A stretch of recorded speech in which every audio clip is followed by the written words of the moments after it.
County Commissioner David Madore, State Senator County Rivers, and State Representative Liz Pike will come up, and they will share their thoughts and offer some guidance to us.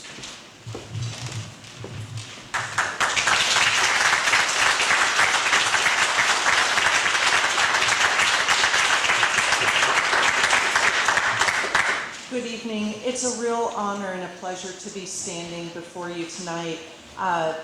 I mulled over what I was going to say probably 1,000 times, and as I'm standing here in front of you, all I can think of to say is thank you so much for everything that you are doing to restore the Constitution, to reinsert people back into the political system here in not only Clark County, but in Washington State. I'm so appreciative. Thank you so much. Well, it's amazing to me that someone could work on something for 20 years and get it so wrong.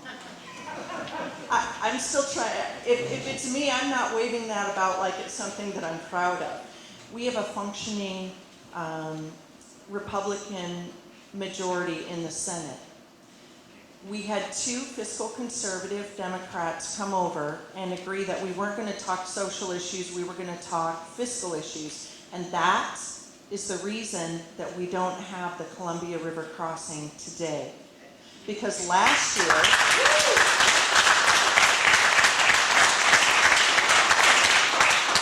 year when it came time to talk with the governor about what a transportation package might look like, we said we're not doing a package that has funding for the Columbia River crossing.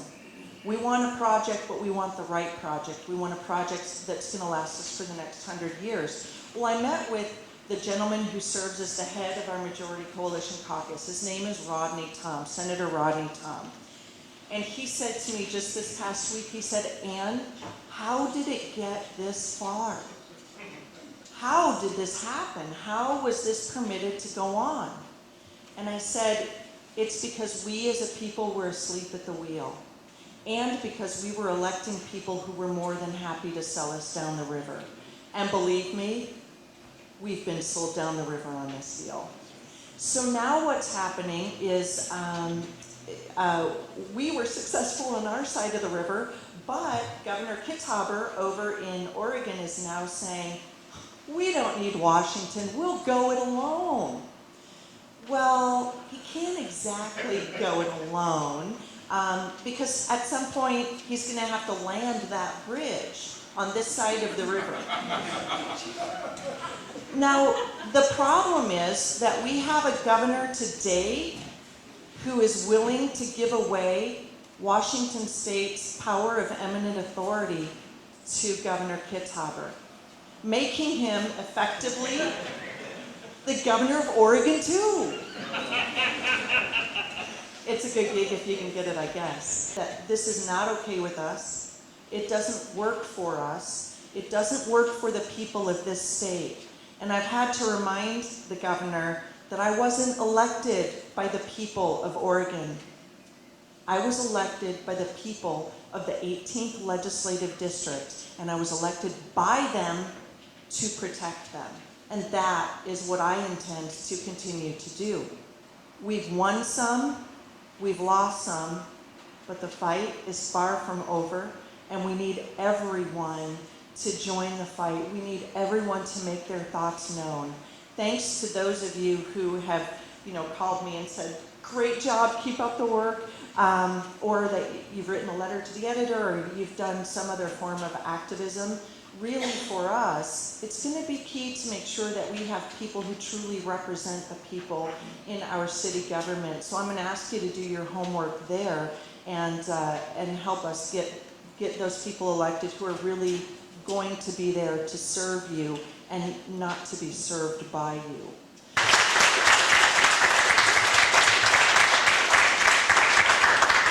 So I'm lucky enough to be the lowly state representative serving with this rock star senator, I have to tell you. And we are in lockstep to fight against the CRC boondoggle. And last Thursday night at the C-Tran meeting, I'm sure a lot of you were there, that was the most ridiculous thing I've ever seen in my life. And probably most of you here in this room have been married, and probably most of you have been in business, I would imagine. Could you imagine marrying somebody or going into a business arrangement with a business partner that had a $1.1 billion liability? I wouldn't marry a guy that had that much debt, and I certainly wouldn't go into business with a company that had that much debt. And that's exactly what the C-Tran Board of Directors did to all of us in Clark County last Thursday night when they rushed, and it was a majority of 5. So I want to make note that there were some four courageous people, one is standing right behind me, that voted against it. But this is such an ill-conceived plan to force this down our throats without a vote, which they promised, but nope, I'm not gonna let you vote.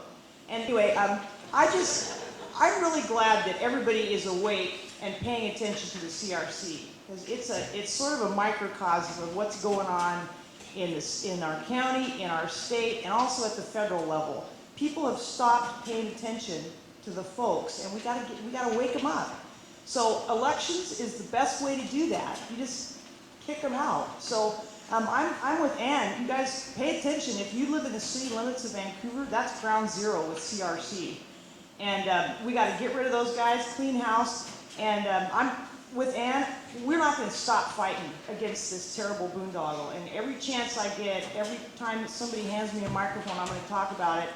And I mention it in my newsletters that I send out to my constituents. And the other thing I want to mention before I turn the microphone over to David is next Tuesday night, there's a C-Tran board meeting at 5:30 p.m. and it's at the Vancouver Library, the new Taj Mahal Library at 901 C Street.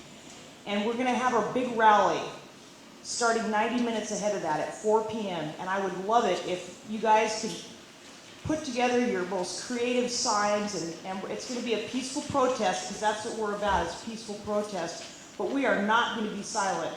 So if you can do it, tell all your friends and neighbors to show up at 4 o'clock next Tuesday, and let's make our voice heard and be strong in numbers, and tell them they need to unring this bell that they rang last Thursday at C-Tran. So thank you all for being here. Integrity matters. Representative Piker asked us all a question that we should be able to relate to. One of those is, have you ever been married before? Are you married? When we make a commitment, we decide that, let's say for marriage, we're going to marry that woman or that man for life. And what we don't do is say, I think I changed my mind. That person over there looks more attractive to me. They have lots more benefits, and so I'm going to leave my commitment behind and choose that one. And that's the kind of lack of integrity, the lack of commitment that has been at the root of the problem that we face today. Commitments matter. Honesty matters. Trust matters. Our votes matter. Elections matter. If you care about this community, if you care about our way of government, right here at home, this is where we change course. We, the citizens of Clark County, object to our elected representatives violating our trust. We object to the election outcomes being ignored. We object to the commitments made to us by our elected representatives being betrayed. We object to our property rights being forfeited to out-of-state bureaucracies not accountable to us. We object to the squandering of our taxes on wasteful projects that we have not authorized.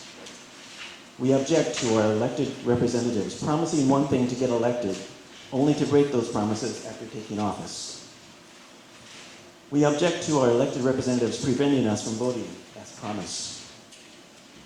We object to our elected representatives rushing to sign contracts in violation of their own adopted policies ahead of our vote and committing us to millions in liquidated damages if we do not submit ourselves to their contracts. We demand that the contract that embodies all of these objections be recognized as invalid and be rescinded without delay. We commit ourselves to diligently work to replace those unfaithful representatives with representatives who will honor their word with integrity and honesty and respect the people that they are sworn to represent. We pledge ourselves to diligently guard those principles that form the foundation of our form of government, a government of the people, by the people, and for the people. You believe in that? Will you stand with us and take back our community?